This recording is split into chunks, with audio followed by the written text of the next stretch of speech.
dalawa na lang Ito yung pala. manok, no? Even so, I'd rather vote either of That's them. still a long way for now. Still a long way. Matagal pa yan. So, Yeah. yeah. And that's why the people who are, in a sense, connected with the top runners are making it all they can just to make sure the presence in the media and internet is maintained. You can see all kinds of attempts. So eventually, COMELEC is taking means for ends. The means is money and political party as an end. That's not an end. It's a means to media. But if you develop or exposure, but if you develop other means like the internet and the media to reach the public, ultimately it's the public that votes, not political parties. We don't really have political parties here as mainstream in functioning. And the money, they can do that all they want, but we've seen money is not enough. Look at all the people jumping away from Lakas and UCD. They have the machinery and the money, but they're jumping to other political parties because they realize that in the end, the actual context of the mood of the people, which is a cultural force, it's a cultural phenomenon that media and the internet are very influential in creating, is now somewhere else. It's very different. People don't like traditional politicians. So ito yung setting natin ngayon. I've seen that in the comments. Yeah. Look at the statistics na 79% don't like anybody that will be identified with Arroyo. That's huge. Imagine 79%. I've always gone by the statistic, it's like 2/3. This is now 80%. I'm always saying before, 2/3 of Filipinos don't like traditional politics. So this for me explains why people are going towards Noy Noy, whom they mistake as the bearer of new politics. I think it's a relatively strong statement. I've written an article of why Noy Noy is not the bearer of new politics. In fact, nagkakagulo na yata sila sa Liberal Party. I've already heard this. Just quickly, What? why a quick summary lang of your article. Why do you think he's not the bearer?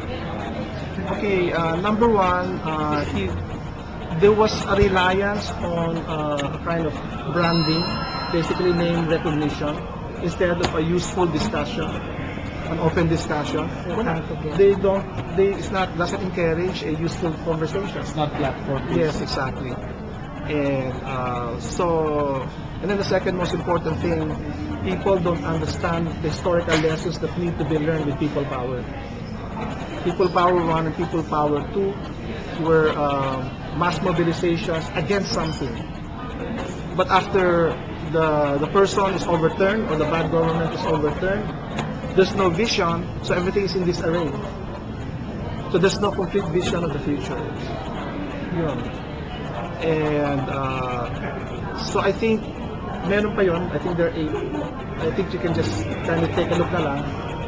Just sa may blog, www.nicanorperlas.com. Yeah, paki-check na lang. When did you write this? I wrote this before Ninoy. Yeah, before Ninoy made the decision. Because the rumors. Kasi may naglo-rumor na sila na I'm going to resign from my presidential candidacy. The press was kind of bugging me. Yeah, so yun ang pandon. And I tried to write the article. And that was before Noy Noy made the decision. So the title is Noy Noy an enabler or suppressor of new politics? And yun ang pandon. And we actually challenged Noy Noy to get himself out of the political party of the Liberal Party and join as an independent candidate and join a people's primary to debate. Mas ganun pa eh. So obviously that's at kasi sa akin importante, this election in 2010 is going to be dapat well informed. People are discussing issues. It's gonna be based on qualifications and track record. Yun na, kasi otherwise nothing will happen to this country. In relation to that, what is new politics?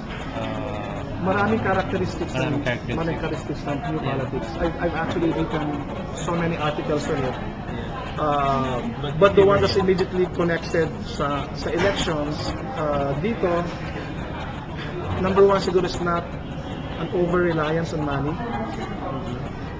Kasi, ang important, kasi the basic essence of new politics is vision for the country and the track record to actually realize the vision. When you have that, you become a very attractive candidate, and then media is going to cover you, and people will learn about you, and people will get excited. They will volunteer, and so therefore, in the end, they will provide the resources and the organization to make you win. That's new politics. All politics is baliktad. You have the popularity, you have the machinery, you have the money. Even though you don't have vision, you don't have track record, you don't have competence, you're going to force yourself to win in the beginning because you have that. It's the total opposite. Kaya ako, I didn't care whether I had the money or, comparatively speaking, nor the party, nor the national fame, comparatively speaking, I have built it up through time, and it's starting to actually swell. And so by the time election time comes, the name recognition, the visibility will be there, and people are gonna get attracted. Baliktad eh. The popularity comes, the resources will flow to where there is vision and competence. It's a total opposite. And the COMELEC was stuck with the first model, pera and party. And this is what we tried to deconstruct for COMELEC. Yeah. So in new politics, does it also mean that you have to be a green candidate? A green? A green candidate. That's one of the requirements. But green, I would rather say green not just in the environmental sense, but green in the sense of social justice, of cultural dynamism, of peace, of anti-poverty, of anti-corruption. It's a broader green that I'm carrying. And that's why I call it integral sustainable development. Integral because it involves economics, politics, culture, society, individual transformation, spirituality, not just ecology. And so that's why my platform is comprehensive. And it's a very strong environmental agenda, but that's not the only thing. Yeah. I also have a 24-page agenda. It's in my official website. And most of that is missing in other candidates. Would you know how many volunteers you have at the moment? It's difficult to count because sometimes you think you've got a volunteer and the person fizzles out.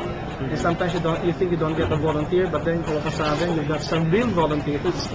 So it's constantly changing. In the COMELEC, we said we have around 700 coordinators at the municipal, provincial, and regional levels, and behind them are hundreds of thousands of volunteers. So yun ang Yeah. How big does Hello. the That's okay. Michelle. Michelle. Rochelle. Yeah, Grace. Yeah. yeah, how big does the internet or your online media or online stuff Presence. yes play in this new politics? In fact, that was my first entry. I relied a lot on the internet as the first entry point because that's the best way to search for people who are seeking for something new. These people are reflective, they're thinking in general. If they're not infected with the winnability virus. Yeah. So some of the bloggers in the internet are infected with the winnability virus. What I call the winnability virus is what I mentioned earlier, the COMELEC framework. You need money, political party, popularity to win. So you're basically also a blogger in the net.